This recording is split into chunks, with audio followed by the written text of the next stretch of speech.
Hey, how's it going? This is Ed. Today I will show you how to play Xbox 360 games with multiple discs on the Steam Deck. The method I presented in this video will work for games with split parts on each disc. I believe this is the most common type of multiple disc game on Xbox 360. Here are some examples that belong to this type. Here is the Lost Odyssey which I have been playing on my deck. This game runs solid at 30 FPS. I have finished disc 1 and 2 and currently playing on disc 3, so you can see all my saves for each disc here.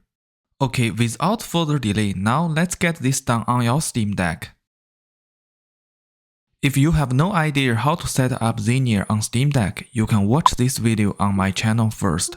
I will only cover multiple disc setup in this video. First, let's put the Steam Deck into desktop mode. Then we need to create a new folder anywhere on your deck. Just make sure it is easy to access. You can name it anything you want.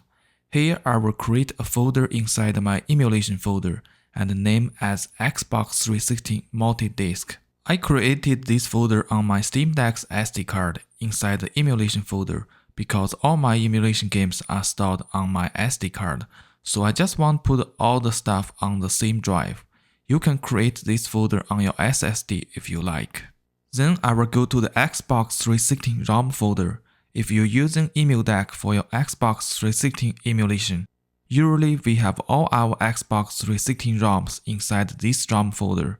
But here for the multiple disc setup, we will only leave disk 1 in this ROM folder. And I will cut disk 2 to 4 and paste them into the new Xbox 360 multiple disc folder we just created.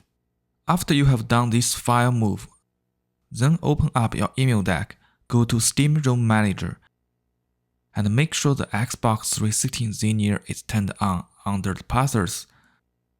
Then click Preview button, and click Paths here. Then click Save to Steam. Now we can close everything here and switch back to the gaming mode.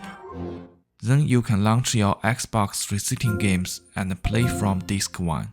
So you just keep going on disk 1 until you reach the end of the disk. You will get this window. You can click Save here to save your game first.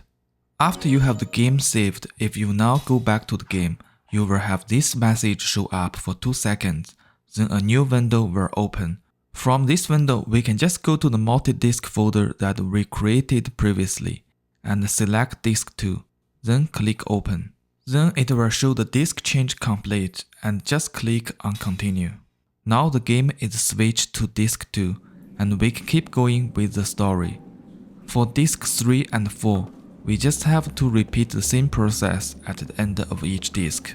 Okay, here is a quick trick. When you get this window, if you feel it is hard to use the touchscreen to pick the next disk, what you can do instead is holding down the Steam button and use your finger to touch the black bar area of the screen.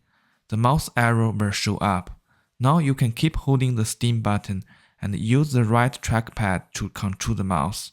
The R2 button will function as the left click on your mouse. By using the trackpad to control the mouse, it just feels better than the touchscreen. The only downside with this method is every time after you launch the game, if you want to play any disc rather than disk 1, you have to manually pick that disc you like to play, because we are using disk 1 as our base game.